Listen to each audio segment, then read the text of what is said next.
Quando parla Calcianoglu non è mai banale, va ascoltato sempre con grande attenzione, questa volta a maggior ragione perché lancia tanti messaggi molto interessanti e accanto a questi porta con sé anche degli annunci di mercato piuttosto rilevanti che riguardano il suo rinnovo di contratto, quel contratto in scadenza nel 2024 che verrà presto prolungato e tra poco vediamo le sue dichiarazioni, ma poi riguardano soprattutto Marcelo Brozovic con un indizio da non sottovalutare e anche l'ex compagno di squadra Frank Kessie, nome che in questo momento dunque diventa sempre più caldo per il mercato nerazzurro, a maggior ragione appunto dopo queste parole di Calhanoglu che ha dato anche altre indicazioni che dobbiamo sottolineare insieme. Ne parliamo in questo nuovo episodio di oggi, ben ritrovati e ben ritrovate amiche ed amici passioni interisti in questo nuovo appuntamento. Vi chiedo subito di lasciarci un mi piace e di iscrivervi al nostro canale per non perdervi neanche uno dei nostri approfondimenti che pubblichiamo ogni giorno e le dirette ovviamente delle 19:30. In questo episodio, come detto, parliamo dell'intervista di Hakan Calhanoglu alla Gazzetta dello Sport. Trovate gli estratti principali anche sul nostro nuovo sito www.passioniter.com. Io in questo caso voglio condividere con voi quelle che sono secondo me le 4 risposte principali e quelle più interessanti, almeno secondo me, anche se vi consiglio poi ovviamente di leggerla tutta. Parto dalla dichiarazione numero 1, che riguarda il suo ruolo, ma non solo, perché il giornalista della Gazzetta dello Sport gli chiede: ma lei in che ruolo vuole giocare adesso? Calhanoglu risponde: dovunque mi metteranno darò il massimo. E questa, vabbè, frase scontata e ovvia. Poi già in nazionale giocavo da regista e il mio procuratore mi ha sempre detto: quello è il tuo ruolo.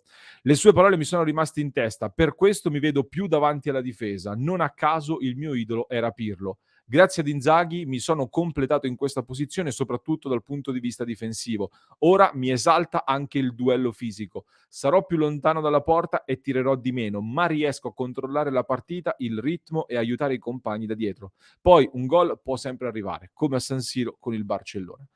Dichiarazioni belle toste, belle pesanti, molto importanti. C'è un ringraziamento ad Inzaghi non banale, secondo me, soprattutto visto che tanti dicono che Inzaghi ha fatto crollare il rendimento di tanti singoli e che ha fatto crollare il rendimento dell'Inter, e invece Calhanoglu dice che di fatto il nuovo ruolo glielo ha reinventato, glielo ha ricucito addosso appunto Inzaghi.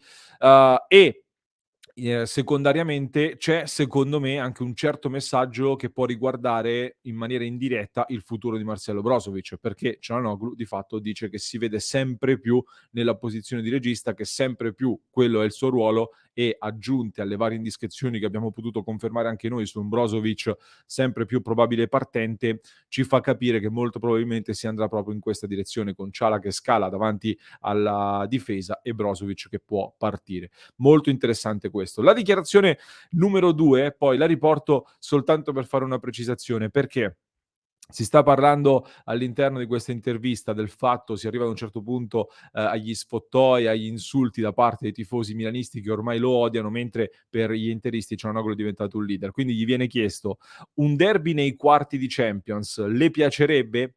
La risposta di Calhanoglu è questa: molto, sarebbe storia. Punto esclamativo.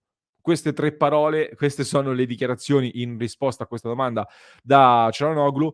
Questa invece è una delle grafiche, ho preso la grafica di DAZN, ma tantissime altre testate hanno ripreso quella dichiarazione e l'hanno trasformata in questo modo. Un'avversaria ai quarti di Champions League? Datemi il Milan, sarebbe storia.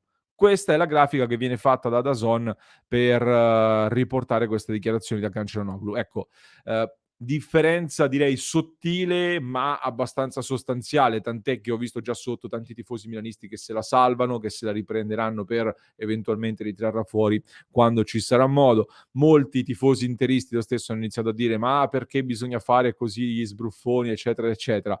Purtroppo, ragazzi, è abbastanza chiaro, la dichiarazione corretta, ve l'ho letta, non ci si deve fidare dei social, dei titoli, di nessuno. E poi non andiamo troppo dietro a questo tipo di grafiche che vengono sintetizzate, estremizzate proprio per costruire dei titoli. Andiamo sempre alla fonte, cosa buona e giusta. Dichiarazione numero 3, molto importante, andiamo più alle cose serie. Gli viene chiesto quanto siamo vicini al rinnovo. Allora, Ciala risponde: sono orgoglioso che l'Inter voglia rinnovarmi e la mia volontà è stare qua, ma io voglio rimanere a Milano anche dopo, restando nel calcio. Magari apro pure un ristorante 100% turco che in città manca. Ecco, un annuncio di fatto di un rinnovo imminente, tant'è che, come sappiamo, dopo il Porto, pare si possa arrivare anche al nero su bianco di questo prolungamento del contratto. Quindi la scadenza dal 2024 dovrebbe essere estesa al 2026 o addirittura anche al 2027, magari tramite un'opzione, anno in cui Cialanoglu avrà 33 anni. Arriviamo poi alla quarta dichiarazione, quella che farà scaldare ancora di più, perché riguarda Franck Kessy, anche lui ex Milan, si è trasferito al Barcellona dove non sta andando clamorosamente bene e le voci sull'Inter si fanno sempre più concrete. Gli viene chiesto allora: si vedrebbe di nuovo con Kessy il prossimo anno? Domanda del giornalista. Cialanoglu: Kessy è un amico e un grande giocatore. Qui i campioni sono sempre ben accetti. Parliamo tanto, è vero. Lui sa di giocare per una grande squadra, ma sa anche che l'Inter non sarebbe meno.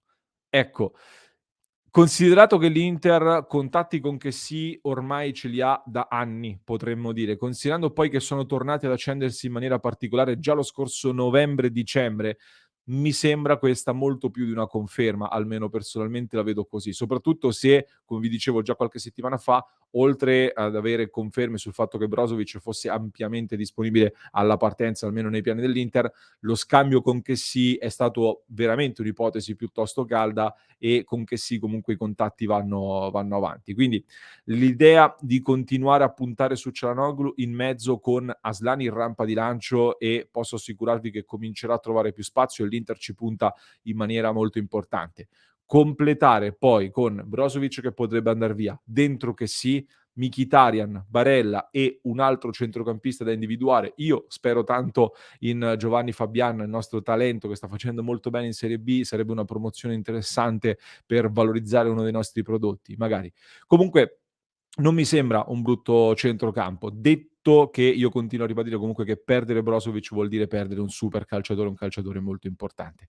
Aspettiamo ulteriori aggiornamenti. Nel frattempo però devo dire quello che emerge ancora una volta da questa intervista è che Cialanoglu mi sembra sempre più al centro di questa Inter, sempre più leader come Lautaro Martinez e forse pochi altri. Visto che in questo episodio abbiamo parlato di come Cialanoglu abbia lanciato dei messaggi di mercato, attenzione anche ad altri nomi che possono essere legati all'orbita Cialanoglu. Si è parlato tanto di Demiral, che a me non scalda troppo, si è parlato molto anche di Soyuncu, altro connazionale in scadenza di contratto con il Leicester, un difensore roccioso che all'Inter a parametro zero potrebbe far comodo, anche se ci sono delle insidie l'Atletico Madrid e non solo che non vanno sottovalutate.